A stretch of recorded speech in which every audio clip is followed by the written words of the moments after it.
Jai Janendra, all of you.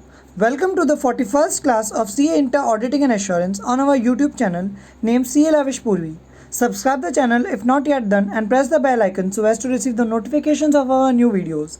So continuing with chapter number 4, Risk Assessment and Internal Control, coming to page number 4.16. In our earlier class, we were discussing various aspects of internal control, in which first one is general nature and characteristics of internal control. Now the second one is control relevant to audit. अब यहाँ पर control relevant to audit का मतलब है entity ने बहुत सारे controls लगा रखे होंगे उसकी ऑर्गेनाइजेशन में, तो उसमें से ऑडिटर के लिए कौन से रेलेवेंट है for its audit, for his audit, तो उससे रिलेटेड हम लोग इस टॉपिक में पढ़ेंगे। मतलब कि ये भी एक एस्पेक्ट ऑफ इंटरनल कंट्रोल है।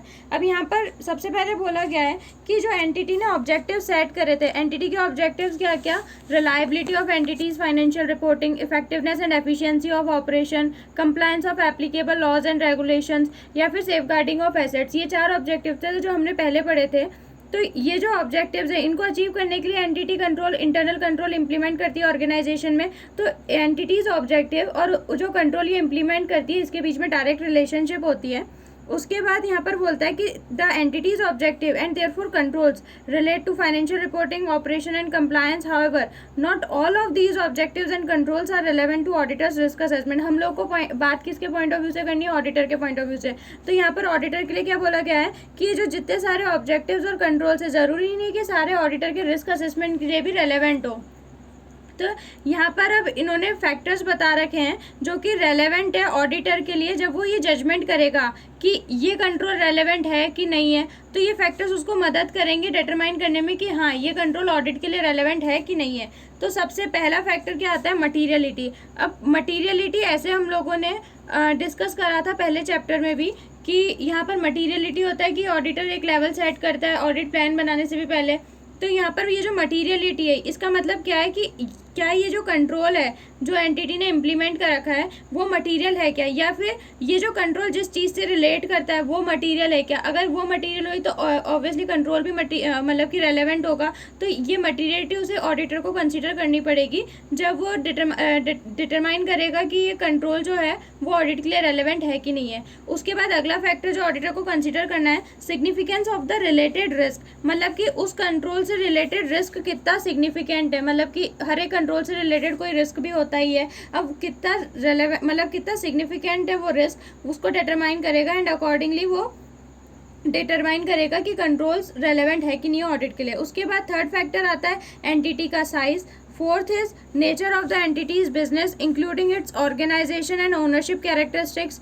Fifth is diversity and complexity of entities operation. मतलब एंटिटी कितनी ज़्यादा डाइवर्स है, बहुत सारे प्रोडक्ट्स में डील करती है या फिर बहुत ज़्यादा कॉम्प्लेक्स स्ट्रक्चर्ड है, तो वो उस पर डिटरमाइन करेगा। उसके बाद आता है applicable law, legal and regulatory requirements. मतलब कि रियल इस्टेट कंपनी है तो वहाँ पर रेरा की रिक्वायरमेंट्स होंगी, तो वो चीज़ें भी देखनी होंगी ऑडिटर को। उसके बाद circumstances and the applicable components of the internal control.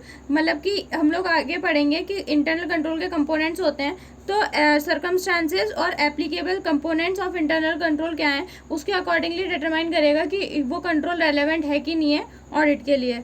उसके बाद है nature and complexity of the system, जो कि पार्ट है एंटिटी के इंटरनल कंट्रोल का, including use of service organisation. मतलब कि जो सिस्टम इंटरनल कंट्रोल में जो सिस्टम वर्क कर रहा है उसका नेचर क्या है और वो कितना कॉम्प्लेक्स सिस्टम ऑपरेट कर रहा है उस इंटरनल कंट्रोल में, उसको उससे डिटरमाइन होगा कि ये कंट्रोल रेलेवेंट है कि नहीं। मतलब कि वो कंट्रोल बहुत ज़्यादा इंपॉर्टेंट चीज़ से रिलेटेड है और वो बहुत ज़्यादा कॉम्प्लेक्सली स्ट्रक्चर्ड है, तो उस केस में ऑडिटर के लिए वो कंट्रोल रेलेवेंट हो जाएगा।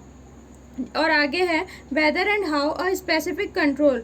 स्पेसिफिक कंट्रोल मतलब पर्टिकुलर किसी चीज़ के लिए लगाया गया कंट्रोल इंडिविजुअली या फिर कॉम्बिनेशन विद अदर्स प्रिवेंट और detect and correct a material misstatement. मतलब कि वेदर मतलब कि वो करता है और कैसे करता है कोई स्पेसिफिक कंट्रोल प्रिवेंट या फिर डिटेक्ट एंड करेक्ट कोई मटेरियल मिस स्टेटमेंट को। अगर वो कंट्रोल प्रिवेंट डिटेक्ट या करेक्ट कर पा रहा है तो उसका अकॉर्डिंगली वो रेलेवेंट भी हो जाएगा ऑडिट के लिए।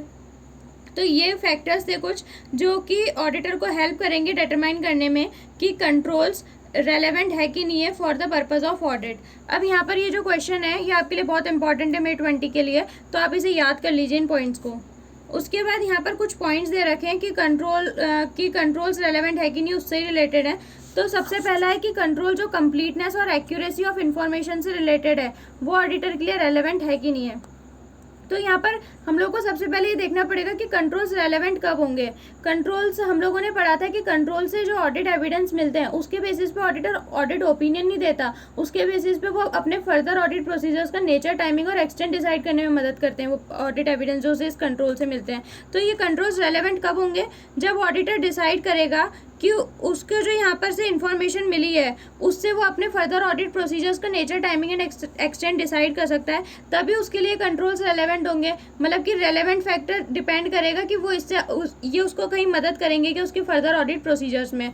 तो यहाँ पर यही बोला है कि control over the completeness and accuracy of the information, मतलब कि एंटिटी ने जो ऑडिटर को इन्फॉर्मेशन प्रोड्यूस करी है उसकी कंप्लीटनेस की वो एकदम कंप्लीट है और एक्यूरेट है, वो रेलेवेंट हो सकती है for the purpose of audit अगर auditor intends to make use of the information in designing and performing the further procedures. ये हम लोगों ने अभी पढ़ा। उसके बाद जैसे कि एग्जांपल दे रखा है, अगर हम लोग ऑडिट कर रहे हैं, auditing revenue by applying standard prices to record of sales volume, मतलब कि कितनी सेल हुई है उस पर स्टैंडर्ड प्राइस से मल्टीप्लाई करके हम लोग रेवेन्यू की ऑडिट कर रहे हैं, तो ऑडिटर क्या कंसिडर करेगा? Accuracy of the price information, क्योंकि हम लोग उस प्राइस के बेसिस पे ही तो हमारा सेल्स फिगर निकाल रहे हैं। And the completeness and accuracy of sales volume data, क्योंकि वॉल्यूम से ही हम लोग उस प्राइस को मल्टीप्लाई करेंगे, तो यहाँ पर कंप्लीटनेस एंड एक्यूरेसी इन चीज़ों की देखी जाएगी। ये तो हो गया कंप्लीटनेस एंड एक्यूरेसी का एग्जांपल। अब इनके कंट्रोल्स ऑडिट के लिए रेलेवेंट हैं कि नहीं है?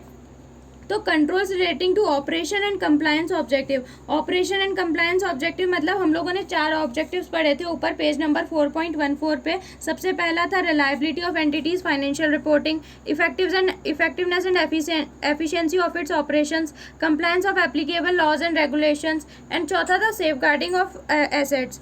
तो वहाँ पर ऑपरेशन से रिलेटेड क्या ऑब्जेक्टिव था? Effectiveness and efficiency of operation. और कंप्लायंस से रिलेटेड क्या ऑब्जेक्टिव था? Compliance of applicable laws and regulations.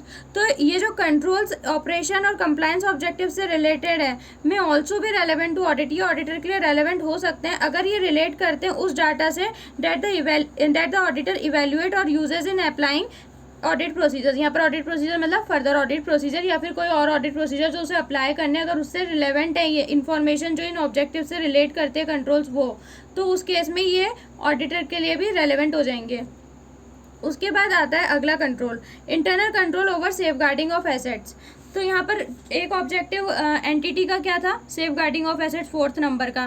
तो अब ये सेफगार्डिंग ऑफ एसेट्स से रिलेटेड जो इंटरनल कंट्रोल है वो क्या ऑडिटर के लिए रेलेवेंट है या नहीं है?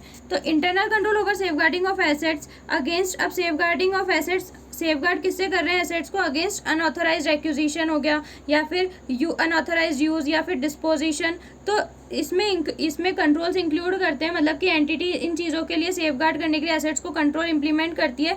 तो यहाँ पर ये जो कंट्रोल्स हो सकते हैं ये रिलेट कर सकते हैं to both the financial reporting and operational objectives. Financial reporting objective मतलब reliabilities of entity, financial reporting ये भी एक एंटिटी का ऑब्जेक्टिव था। और एंटिटीज ऑब्जेक्टिव्स ऑफ ऑपरेशन मतलब कि वो ऑपरेशन से रिलेटेड ऑब्जेक्टिव था, effectiveness and efficiency of its operation. तो यहाँ पर इन दोनों ऑब्जेक्टिव्स की बात करिए कि ये जो सेफगार्डिंग ऑफ एसेट्स है इससे रिलेटेड जो एंटिटी कंट्रोल इंप्लीमेंट करती है वो किस रिलेटेड ऑब्जेक्टिव से रिलेटेड होगा? फाइनेंशियल रिपोर्टिंग ऑब्जेक्टिव से और ऑपरेशन ऑब्जेक्टिव से। तो ऑडिटर कंसीडर करेगा of such control is generally limited to those relevant to the reliability of financial reporting. मतलब कि ऑब्जेक्टिव्स तो 2 यूज हो रहे हैं यहाँ पर, लेकिन ऑडिटर के कंसीडर ज़्यादा कौन सा करते हैं यहाँ पर? फाइनेंशियल रिपोर्टिंग वाला। इसका रीज़न भी इन्होंने दे रखा है। जैसे एग्जांपल से समझते हैं कि यूज़ ऑफ एसेस कंट्रोल, जैसे कि पासवर्ड हो गया, तो ये लिमिट करता है access to the data and programs that process cash disbursement. तो ये रेलेवेंट हो सकता है केवल फाइनेंशियल स्टेटमेंट ऑडिट के लिए, मतलब कि फाइनेंशियल स्टेटमेंट्स की तो वो ऑडिट ही कर रहा है, लेकिन ये वाली जो एसेस कंट्रोल्स इंप्लीमेंट करें एंटिटी ने, ये उसके लिए रेलेवेंट है ऑडिटर के लिए अगर वो ऑडिट कर रहा है फाइनेंशियल स्टेटमेंट्स की। लेकिन अब सेफगार्डिंग कंट्रोल जो रिलेट करते हैं ऑपरेशनल ऑब्जेक्टिव से, ऑपरेशनल ऑब्जेक्टिव मतलब effectiveness and efficiency of operation, ये एक एंटिटी का ऑब्जेक्टिव था। इससे रिलेटेड जो कंट्रोल्स ऑपरेट करते हैं जैसे कि excessive use of material in production को प्रिवेंट करना, कि जो प्रोडक्शन हो रहा है उसमें ज़्यादा मटेरियल तो यूज़ नहीं हो रहा, इस चीज़ को प्रिवेंट करने के लिए कंट्रोल्स लगा रखे हैं एंटिटी ने। तो ये हो गए ऑपरेशनल ऑब्जेक्टिव्स, क्योंकि effectiveness and efficiency of operation को कंप्लाई कर रही है। तो यहाँ पर ये चीज़ ऑडिटर के लिए रेलेवेंट नहीं अगर वो फाइनेंशियल स्टेटमेंट्स की ऑडिट कर रहा है कि एंटिटी ने कैसे प्रिवेंट कर रहा है from the use of excessive material in while during the production. तो यहाँ पर ये यही बोल रहे हैं कि auditor consideration of such controls is generally limited to those relevant to reliability of financial reporting, इसलिए वो ऑपरेशनल ऑब्जेक्टिव्स को कम प्रेफर करते हैं उनसे रिलेटेड कंट्रोल्स को। उसके बाद थर्ड आता है controls relating to objective that are not relevant to audit. अब यहाँ पर हम लोगों ने ऊपर दो चीज़ें पढ़ी थी कि दो ऑब्जेक्टिव्स की बात कर ली थी, ऑपरेशनल की बात कर रही थी, कंप्लायंस की बात कर ली। उसके बाद हम लोगों ने फाइनेंशियल रिपोर्टिंग से रिलेटेड ऑब्जेक्टिव की बात कर ली। अब कंट्रोल्स रिलेटिंग टू ऑब्जेक्टिव्स जो कि ऑडिट से रिलेवेंट नहीं है, मतलब वो ऑब्जेक्टिव जो कि ऑडिट के लिए रिलेवेंट नहीं है, तो उनसे रिलेटेड कंट्रोल्स के रेफरेंस में ऑडिटर क्या करेगा। तो यहाँ पर an entity generally has controls relating to objective जो कि रेलेवेंट नहीं होते ऑडिट के लिए and therefore need not to be consider, उन्हें कंसीडर करने की भी ज़रूरत नहीं है। जैसे कि एंटिटी रिलाई कर सकती है ऑन ऑटोमेटेड कंट्रोल्स ताकि वो effectiveness and efficiency of operation दे सके। जैसे कि हम लोग एग्जांपल लेते हैं एयरलाइन कंपनी का, तो वहाँ पर वो लोग जो शेड्यूल्स बनाते हैं फ्लाइट के, तो उसके लिए वो लोग ऑटोमेटेड कंट्रोल्स रखते हैं, ऑटोमेटिकली अपडेट हो जाती है लिस्ट। तो वो वहाँ पर जो कंट्रोल्स ऑपरेट कर ले वो ऑडिटर के लिए क्या रेलेवेंट है। तो यहाँ पर ये बोल रहा है कि ये इनको ऑडिटर को कंसीडर भी करने की ज़रूरत नहीं है अगर वो उसके लिए रेलेवेंट नहीं है, कंपल्सन नहीं है। But these controls ordinary would not be relevant to audit further although internal control applies to the entire entity और to any of its operating unit और बिजनेस प्रोसेस, क्योंकि जो कंट्रोल्स एंटिटी अप्लाई करती है वो तो ओवरऑल एंटिटी लेवल पे apply कर रही है, या फिर कोई उसकी यूनिट्स हैं उन पे अप्लाई कर रही है, या फिर कोई उसका बिजनेस प्रोसेस उससे रिलेटेड अप्लाई कर रही है। तो अंडरस्टैंडिंग लेना हर एक कंट्रोल की ऑडिटर के लिए ना तो पॉसिबल है ना उसके लिए रेलेवेंट है। तो an understanding of internal control relating to each entities operating units and business process में not be relevant to audit. तो ज़रूरी नहीं ऑडिटर के लिए वो हर एक की अंडरस्टैंडिंग ले। तो यहाँ पर controls relating to objective that not relevant to audit में मेन चीज़ ये थी कि ऑडिटर के लिए कंपल्सन नहीं होता कि वो हर एक कंट्रोल को कंसिडर करे। उसके बाद the statute may require the auditor to report on compliance with certain internal controls. अब यहाँ पर लॉ रेगुलेशन में रिक्वायर्ड है कि जो ऑडिटर है वो रिपोर्ट करे कि इन इंटरनल कंट्रोल्स का कंप्लायंस हो रहा है कि नहीं हो रहा है एंटिटी में। तो उस केस में ऑडिटर को उनको भी वो भी ऑडिटर के लिए रेलेवेंट हो ही जाएंगे। और एक तरीके से ऑडिटर का रिव्यू ऑफ इंटरनल कंट्रोल जो है वो ब्रॉडर और मोर डिटेल्ड हो जाएगा, मतलब उसको ज़्यादा ध्यान देना पड़ेगा फिर। तो ये था हमारा second aspect of internal control. Third aspect is nature and extent of understanding relevant controls. मतलब कि अभी हम लोगों ने ऊपर देख लिया कि जनरल नेचर और कैरेक्टरिस्टिक्स क्या होती है इंटरनल कंट्रोल की, उसके बाद क्या क्या कंट्रोल्स रेलेवेंट है ऑडिटर के लिए। अब हम लोग देखेंगे कि nature and extent of understanding जो रेलेवेंट कंट्रोल्स है, क्योंकि सेकंड स्टेप में रेलेवेंट वाले आइडेंटिफाई होंगे, उसके बाद जो रेलेवेंट कंट्रोल्स है उनका नेचर और एक्सटेंट ऑफ अंडरस्टैंडिंग कितनी लेनी है उनकी। तो evaluating the design of control, मतलब कि हम लोग जब कंट्रोल के डिज़ाइन को इवेल्युएट करेंगे तो उसमें क्या क्या कंसिडर करना पड़ेगा, मतलब कि कैसे इवेल्युएट करेंगे हम लोग को कंसिडर करना पड़ेगा कंट्रोल इंडिविजुअली या फिर in combination with other controls capable है क्या विद फॉर इफेक्टिवली प्रिवेंटिंग, मतलब प्रिवेंट करना या फिर डिटेक्ट एंड करेक्ट करना मटीरियल मिसस्टेटमेंट्स को। तो ऐसे हम लोग इवेल्युएट करेंगे कि हाँ वो जो कंट्रोल डिज़ाइन है वो एकदम सही डिज़ाइंड है। उसके बाद इम्प्लीमेंटेशन ऑफ कंट्रोल का मतलब क्या होता है कि डेट द कंट्रोल एग्जिस्ट, मतलब कि इम्प्लीमेंट कर दिया तो इसका मतलब कंट्रोल एग्जिस्ट कर रहे हैं, and that the entity is using it, क्योंकि इम्प्लीमेंट हुआ है तो ऑब्वियसली यूज़ करने के लिए ही इम्प्लीमेंट हुआ है। तो यहाँ पर there is a little point in assessing the implementation of control, क्योंकि सबसे पहले तो कंट्रोल जो है वो डिज़ाइन हुआ होगा और डिज़ाइन के बाद ही तो वो इम्प्लीमेंट हुआ होगा। अगर ऑडिटर डिज़ाइन वाली स्टेज को ही चेक कर ले तो उसको इम्प्लीमेंटेशन वाली चीज़ पे ध्यान देने की ज़रूरत नहीं है। तो there is a little point in assessing the implementation of control that is not effective, मतलब कि जिन कंट्रोल्स का इम्प्लीमेंटेशन इफेक्टिव नहीं है उनको एसेस करने से अच्छा है कि auditor design of the control को ही कंसीडर करे सबसे पहले, तो उसको सेकंड स्टेज को एसेस करने की ज़रूरत नहीं पड़ेगी। एंड इम्प्रॉपरली डिज़ाइंड कंट्रोल, जो कंट्रोल डिज़ाइंड ही इम्प्रॉपरली हुआ है, में represent a significant deficiency in internal control. तो ऑब्वियसली उसमें कहीं ना कहीं डेफिशिएंसी है इंटरनल कंट्रोल में, क्योंकि उसका डिज़ाइन ही इम्प्रॉपर है या फिर करेक्ट नहीं है। तो यहाँ पर सबसे पहला हम लोगों ने जो nature and extent of understanding relevant control में सबसे पहले तो हम लोगों ने पढ़ा कि इवेल्युएट और implement of the internal control. अब उसके बाद हम लोग देखेंगे कि जो रिस्क असेसमेंट प्रोसीजर्स हैं, मतलब अब auditor risk assessment procedure perform करेगा नेचर और extent of relevant internal controls के लिए। तो ये रिस्क असेसमेंट प्रोसीजर जो परफॉर्म करेगा to obtain audit evidence about design and implementation of relevant controls. और ये जो रिस्क असेसमेंट प्रोसीजर्स हैं इसमें क्या इंक्लूड होंगे, inquiry of the entity's personnel जो कि इंटरनल कंट्रोल ऑपरेट करें वो सब लोग, ऑब्जर्व करना एप्लीकेशन ऑफ स्पेसिफिक कंट्रोल जो एंटिटी में ऑपरेट करें, इंस्पेक्ट करना documents and report, documents internal control से रिलेटेड डॉक्यूमेंट्स होंगे या फिर इंटरनल कंट्रोल जब इम्प्लीमेंट हो गया उसके बाद रिपोर्ट जनरेट होती है उनको इंस्पेक्ट करना, और या फिर tracking transaction through the information system relevant to the financial reporting, मतलब कि ट्रांजेक्शन्स को ट्रैक करना। तो ये 4 रिस्क असेसमेंट प्रोसीजर्स हैं जो ऑडिटर अप्लाई कर सकता है ऑडिट एविडेंस ऑब्टेन करने के लिए about the design of the internal relevant control and implementation of the relevant control. अब यहाँ पर inquiry alone however is not sufficient for such purpose, मतलब कि केवल इंक्वायरी को ही as a risk assessment procedures perform नहीं कर सकता ऑडिट एविडेंस ऑब्टेन करने के लिए, उसको इसके कॉम्बिनेशन में कुछ और भी प्रोसीजर अप्लाई करना पड़ेगा। ये क्वेश्चन आपके RTP May 18 में है जिसमें ये risk assessment procedures to obtain audit evidence about design and implementation of relevant controls, give some example of such risk assessment procedure. तो यहाँ पर आपको ये 4 पॉइंट्स लिखने हैं।